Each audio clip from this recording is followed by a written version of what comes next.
Mark, thanks so much for joining us inside the Ice House. Yeah, it's a pleasure to be here. So 2025 marks a celebratory year for Schneider. 90 years since Al Schneider founded the company and bought his first truck. The anniversary was on March 1st. Events to commemorate the occasion planned for June 12th. But when you think about 90 years, 9 decades of reliable operations working for customers, just what initially comes to mind?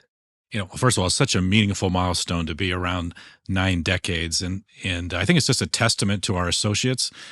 Over 19,000 strong today. We started with the one driver and one truck with Al, and now to have over 19,000 folks who really wake up every day to serve customers, and customers choosing us is really what this business is all about. And so to adapt and change we've been through recessions, we've been through almost a depression, we've been through global events, and continue to find ways to adapt, I think is the resiliency of the organization. I think that's really what it takes to be around 90 years, is the ability to be resilient and change with the times. And so I mentioned that June 12th date, and I bring it up because I know it'll be a celebration, obviously, to commemorate the 90 years. The anniversary really does sort of, as you say, highlight the 19,000 associates, because you can't do what you do without them and what they do on a daily basis. So how are you honoring them, ensuring that they get recognized for the efforts in helping Schneider reach such a momentous point?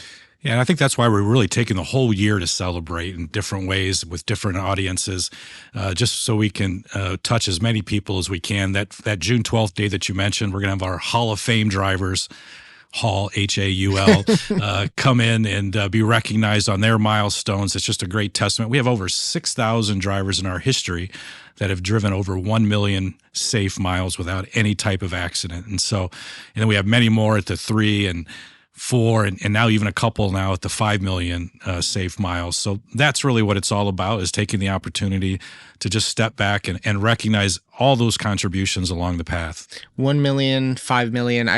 As I was talking to your team before our conversation, I was trying to do in my head, if we average humans who don't work at Schneider, don't work in trucking, come close to 1 million miles in our lifetime. Now, obviously, it depends if you drive to work. If you don't drive to work, right. I don't. I take the train.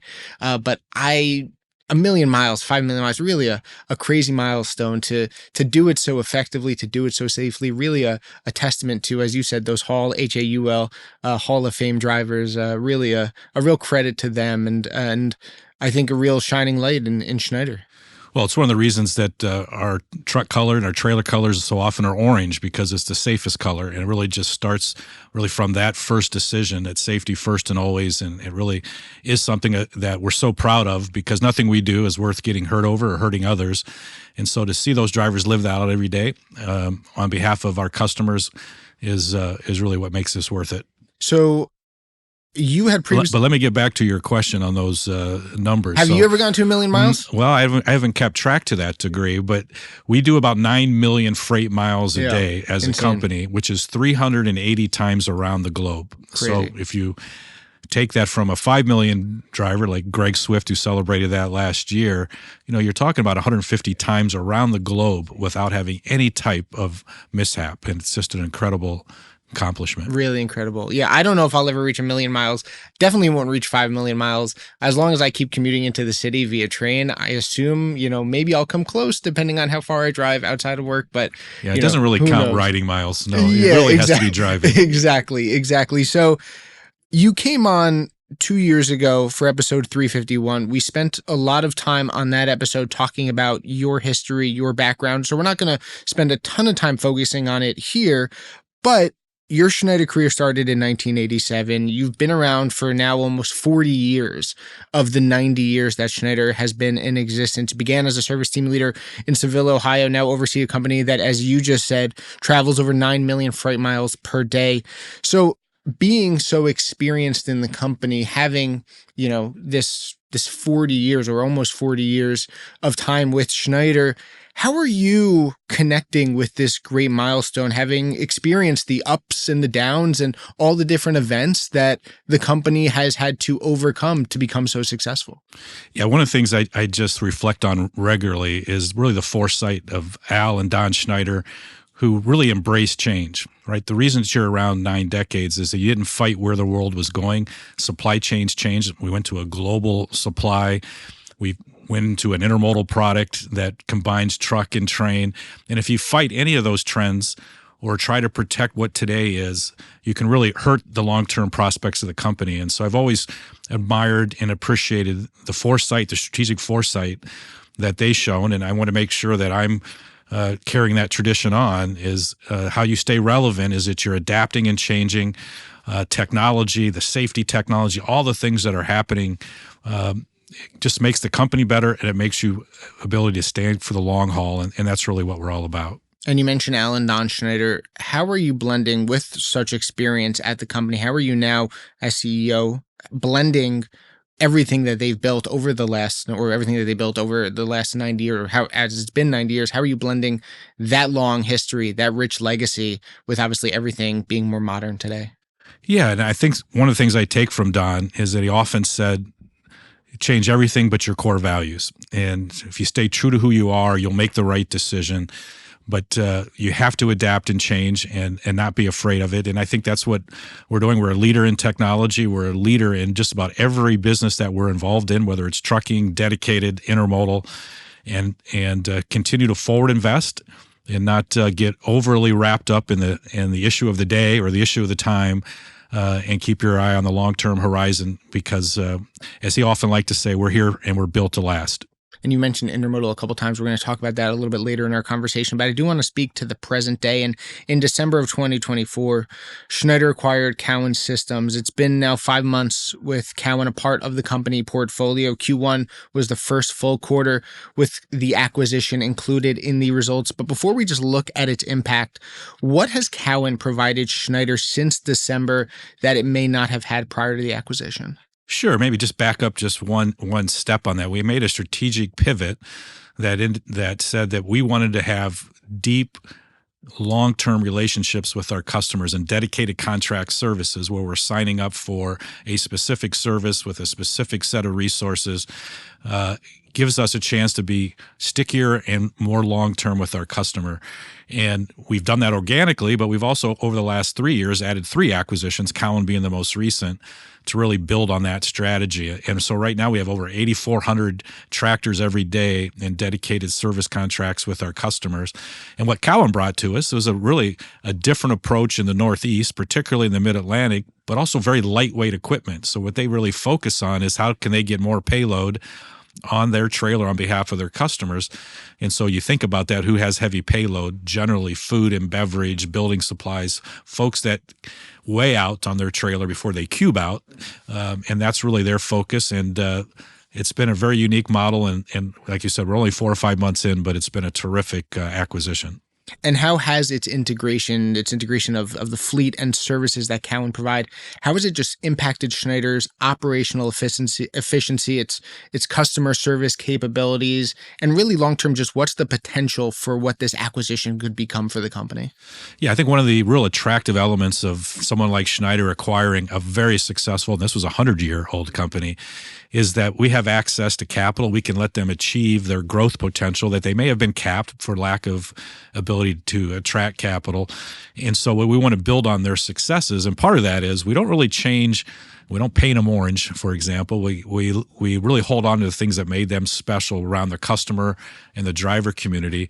But we bring a lot of synergies behind the scenes on purchasing power, our maintenance infrastructure, other things that really benefit the associate or benefit the customer. We integrate those, and we've had great success. And each one we move a little bit faster because we learn how to do that each successive time. And so being our third acquisition in the last 3 years, we're moving at a different rate and pace to take advantage of those advantages. So 3 in 3 years, Cowan obviously being the most recent one. I said December, and the largest, and I said December 2024.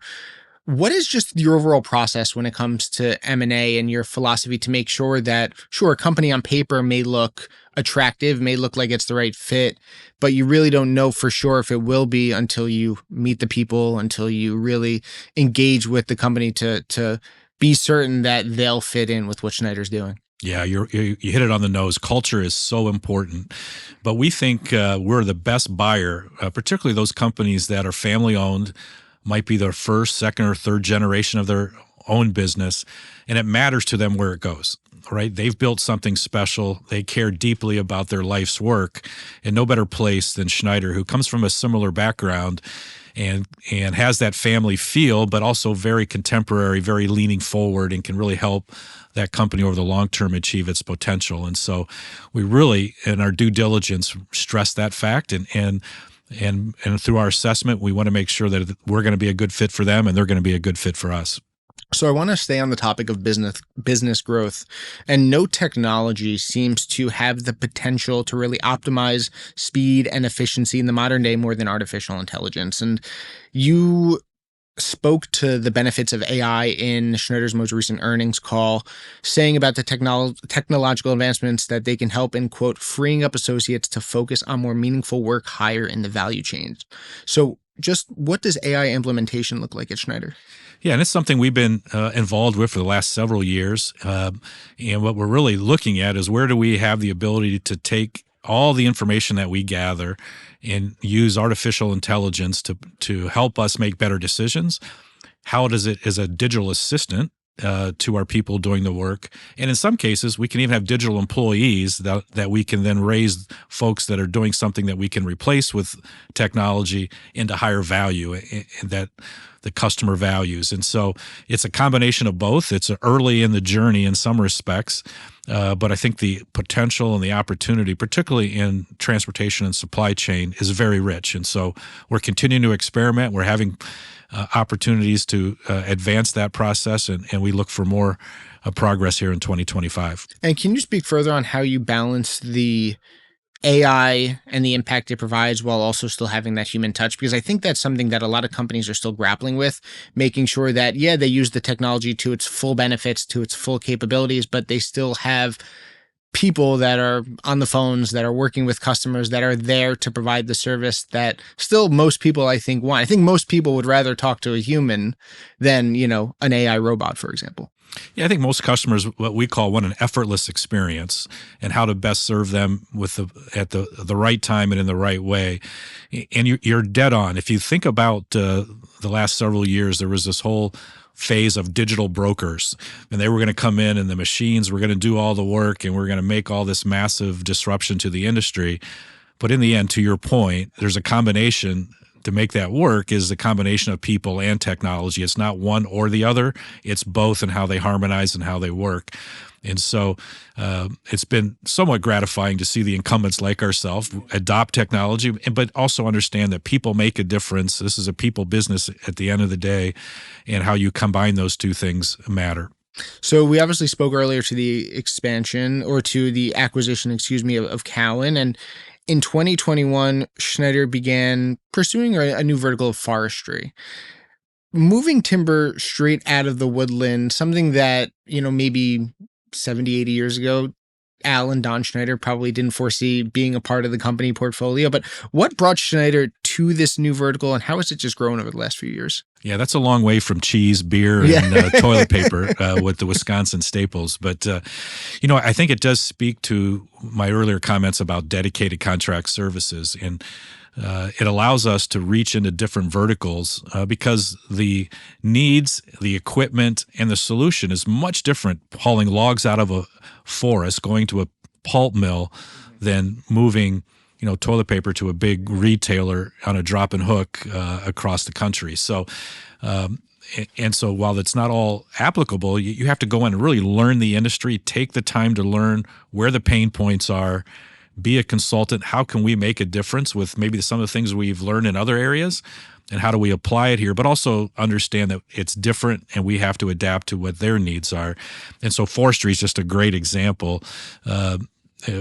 Maybe it was printing paper back in the day, but when I started 40 years ago, now it's a package for all the packages we get delivered to our homes. So packaging is the big byproduct of the forestry industry.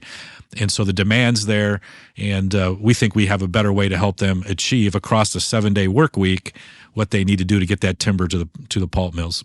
So I mentioned before that you obviously last joined us inside the Ice House on episode 351 in March of 2023. And In that episode, you spoke then to the company's increased investment in intermodal services. And in November of 2024, so a few months ago, the investment continued as you launched a new intermodal service between the southeast of the United States and Mexico. Just how has this expansion benefited Schneider's capabilities and their ability, or your ability, excuse me, to service the customer?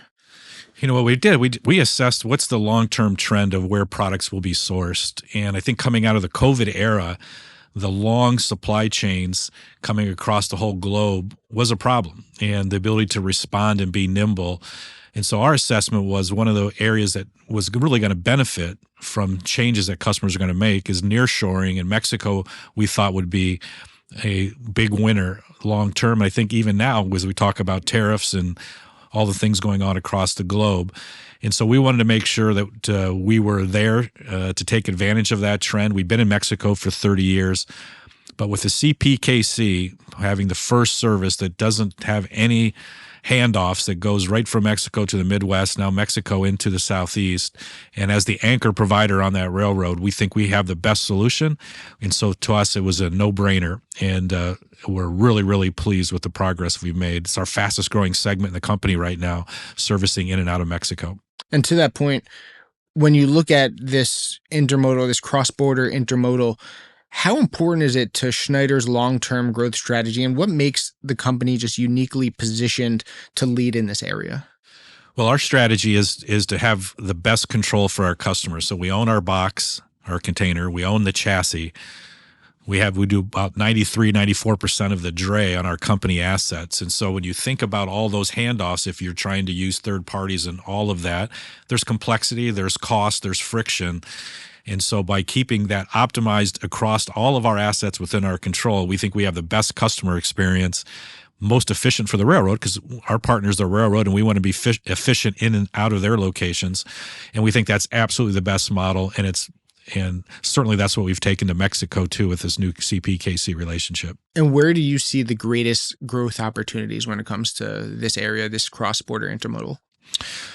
Well, it's across really all the key service areas. I think there's certainly appliances, there's automotive, there's increasing manufacturing of all sorts. And so as Mexico's footprint grows, and the beauty also is there's things produced here in this country that goes into Mexico as part of that manufacturing process. So there's support of our domestic manufacturers as well in that supply chain. And so what people are looking for is, how do I do that at the most economic way, and intermodal fits that bill, and their execution is phenomenal. So what can we get to transit to match what is over the road trucking? And so you take that combination, it's pretty powerful, and it's hard to beat. So we started off the conversation just reflecting on 90 years, and over the course of those 9 decades, Schneider has weathered everything from economic downturns, major industry shifts. Obviously, we talked about the COVID pandemic earlier. We mentioned the COVID pandemic earlier as well. Just what have been the defining traits in your mind in the company since 1935 that have allowed it to remain resilient, bust through these obstacles, and continue to be successful? I think the only thing we haven't dealt with is locusts and famine. Right. At this juncture after 90 years. But, I do think, transportation is such an essential industry. I think 85% or 90% of the things that you and I buy at one point's been on a truck, right? And so that whole essential nature makes sure that we're the economic engine of the economy, and we'll go through ebbs and flows and economic good times and tough times. But if we focus on the customer, if we focus on making sure that we're not holding on to things just because that's the way we've always done it, and we adapt and change and embrace new technologies and new services, we stay relevant and we can thrive no matter what's going on around us, right? And what I keep focusing with our group is, let's control our controllables. We can't control public policy. We can't control tariffs. But we can control our cost position. We can control how we serve our customers. We can control how we treat our people. And we've been through a lot, and we'll come out the other side a stronger company. So since I have you here inside the Ice House, I can't let you leave without asking a few questions about your Green Bay Packers. Now, I'm a big football fan. I'm a big Giants fan. I'm sorry. No. For the last couple of years, yes. It's been a rough few years, as you know. Although to that, we do have over your Packers 2007 and 2011. Those were painful. I was there. Yeah. But with that said, obviously Green Bay had the draft this past year. First and foremost, were you at the draft? I'm a little bit of a draft junkie. Okay, so am I. I love it. I went all Can't 3 get enough. days, and Okay. I couldn't get enough. I thought the city and the Packers, who hosted it there at Lambeau, couldn't have done a better job. And so we saw fans from all jersey types, and even some New York Giants fans. And, but yeah, it was a great moment for the city. A lot of fun, and my hat's off to him. And first wide receiver, I think in 23 years, that must have been an exciting moment. As we saw on television, it must have been an exciting moment for the fan base. Sure, I'm sure Aaron Rodgers kind of said, "Now you finally do it." But yeah, they have a good young core of wide receivers. I love Golden. I love Matthew Golden. And adding this strength I think is going to be very interesting. So one last question on the Packers: just your preseason, or not even at preseason yet, off season. Now that the draft has passed, free agency has passed, off season outlook. How excited are you for Jordan Love, Coach LaFleur, everything that the Packers have coming, in now 2025, 2026? Well, I'm on the Packer board, so I have to be careful what I say. But, one of the things that I've enjoyed about that experience is how talented really the whole organization is, and how committed they are to not what the product they put on the field, but how positive the fan experience is. And so I think they're well positioned. A tough division. Yes. I mean, the division is loaded. I think the best division in football. But I think they're ready. So I asked you about the Packers, had to get those few questions in.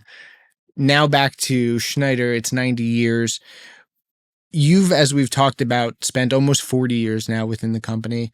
What does leading Schneider, with all this experience in it, what does leading Schneider during this milestone anniversary, this 9-decade anniversary, only now a decade away from the century mark, teach you about stewardship and the responsibility to the generations who came before you, as well as those who one day will come after you? Yeah, and I was just going to use that word stewardship, so that's interesting that you chose that word as well. I'm only the 4th CEO in the 90th year of the company, which is in of itself pretty amazing. And I think about that every day. I want to make sure that I do everything I can to leave the company in a better place when I leave than when I got here, right? We're all motivated, I think, for Don's built to last theme. But it's a great deal of pride. Obviously, transportation logistics is an incredibly interesting industry. It's so essential. It changes all the time. And so just preparing the organization, how we think about our human capital pipeline and the leadership, and really our culture and our values. Like everything we do has to go through that prism, because everything's bigger than one individual, and our obligation is for the long term. And so I'm really looking forward to this summer to, take a step back and celebrate our history. But really what it does for me is it defines our future as well, because with that comes confidence, and, not swagger, but a confidence that we're prepared to lead into the next 100 years. So as you approach that 100 years, as I said, only 10 short years away, and I feel like it's going to go a lot quicker, right? You'll blink and that 100-year anniversary will be here. What does the next decade look like? How are you and your leadership team plotting out the next 10 years to maintain and grow on the current successes and gear up for that century anniversary? Yeah, it's really how do we want to position the organization for the future. And what I really like about our organization is we're so diversified across really 3 platforms: truckload, intermodal, and one of our fastest growing is logistics, where we bring other people's assets on behalf of our customer. And so across those 3 platforms, I don't know if anybody's as diversified and as scaled as we are. And what we have to figure out is how do we take advantage on behalf of our customers, how to bring those services together to grow and be relevant not only now, but well into the future. And to me, that's the whole fun of the role. Well, Mark, I wish your Packers the best of luck this year. Congratulations on 90 years. And thank you so much for joining us once again inside the Ice House. Appreciate it. Thank you.